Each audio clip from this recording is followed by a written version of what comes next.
Disney World.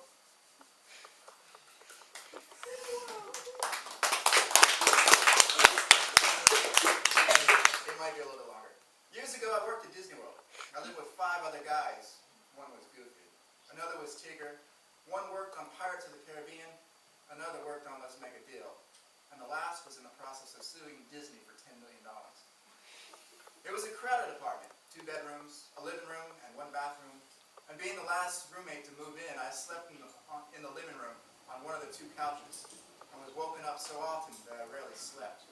There were guests coming and going at all hours of the night, and Bart, the roommate who was suing Disney, was often up and on the computer at 4 a.m., emailing his lawyer and cursing.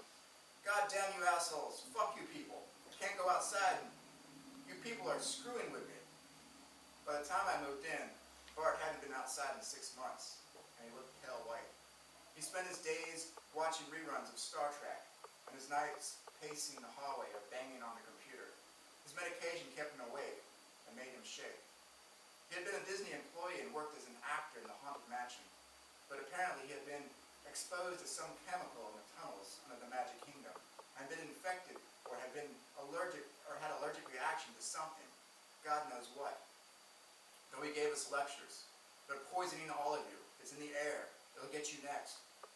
We would have kicked him out, but the lease was in his name, and the apartment, Blue Tree, was near Walt Disney World, and it was so cheap for the area. So I'd go to bed at 2 a.m. after all the drunks, all the other roommates, but Bart, who couldn't drink, had passed out, and I was woken at 4 a.m. when Bart got on the computer and started cursing, fuck you assholes. Thus began my addiction to coffee and trucker speed. My roommates often told these exuberant stories about work, stretched sometimes, but truthful, like Tom, Brooklyn Tom, as we call him, told a story about how he spent time with the pirates.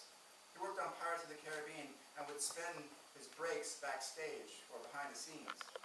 You see, he whispered, smoking a Cuban cigar, given to him, he claimed, by the Puerto Rican who played Mickey Mouse during some party at an alligator pond. There's paths on the outside of the ride for Mickey's, and on my break, I go sit in the dark and light one up, and I watch their faces.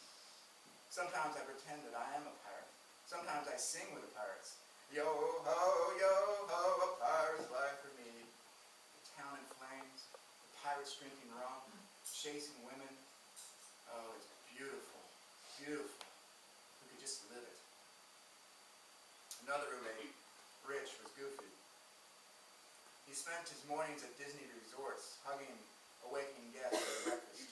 Hugging, as he put it, as many female guests as possible, because he was really into hugging young mothers and college girls, and he sometimes wondered if, as Goofy, he could get gay dates.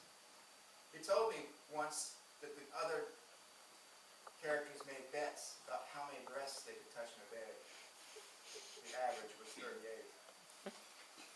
He spent a lot of time writing autographs to little Timmy, Tiny Timmy. He was such a goofball. I think we're related. Say hello to your mom, Uncle Goofy. To Michelle, it was good goofing with you, Goofy. Dear Mom, ditch the husband, and meet me for dinner. Love with kisses, Goofy. Rich, by the end of the season, had spent time in jail. He lived by the following Palais Court. My candle burns at both ends. It will not last the night. But oh, my fellows and oh, my friends, it gives a lovely light. To be blunt, Rich blunted out his days, drank and smoked them, made them vanish, ghosted them to the darkness of shadows. I once awoke to Rich smoking a one-hitter at 6 a.m. This was after Bart had quit cussing and returned to his room to pace. Rich was getting ready for work and had come in mumbling and stumbling drunk at 3 a.m. the night before. Rich, I said, you can't go to work like that. He looked at me and laughed. Like what? Like you're ready to spacewalk. He laughed again. Hey, who's going to know? I'm Goofy. A few nights later, Rich, drunk again, picked up a baseball bat and took a healthy swing at our apartment wall, smashing it in. He had labeled it with a black permanent marker, the caved-in wall, the present dent of America. He then went outside, poured gasoline on a bush, lit the bush on fire, and danced around it in his underwear, screaming, the burning bush, let my people go. A lot of 4-letter words thrown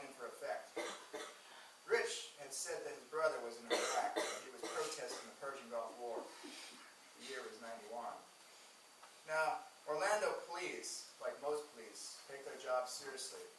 They did not find Rich very funny. A half-naked grown man running around screaming inane slogans that sounded either anti-religious or anti-American. To us, they sounded anti-intelligent. Now, they weren't impressed, especially since the Persian Gulf War had been over for 6 months. Rich lost his job and paid a good sum of money in fines and restoration. That was one expensive push. And earned something like 100 community service hours, though Disney, being very forgiving and short on help, soon hired him back.